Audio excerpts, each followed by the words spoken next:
Hello everyone, my name is Tayo Farley and today I will be talking about my experience with coaching. Let me just tell you a few things about myself. I'm majoring physical therapy, sports medicine. I'm 22 years old. I was born and raised in Detroit, Michigan.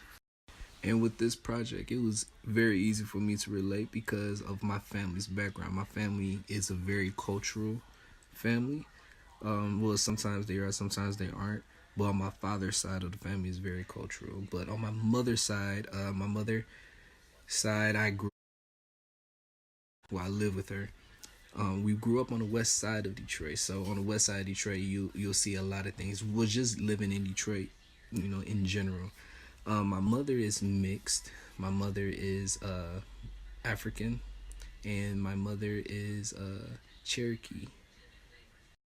Growing up in Detroit, you have this thing with the east side and the west side, but just growing up on the west side, you can actually see the difference between the east side and the west side from good and bad.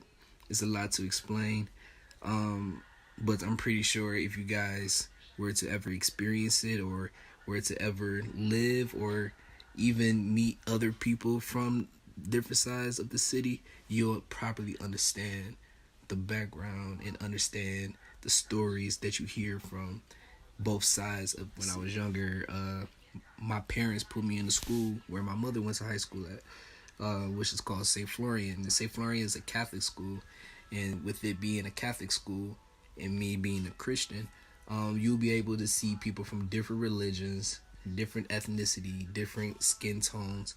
I went to school with Arabics, Muslim, Polish, black, white, wherever the case may be.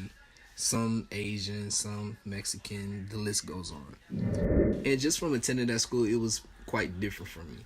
It was different from me because of back when I'm at home, with it being a Catholic school, we'll always go to mass, and there was a church that literally right next to the school. So, as a kid, we'll line up, go to the church. We'll go in for mass. We'll sit there, pray, have our Bibles in our hands and everything.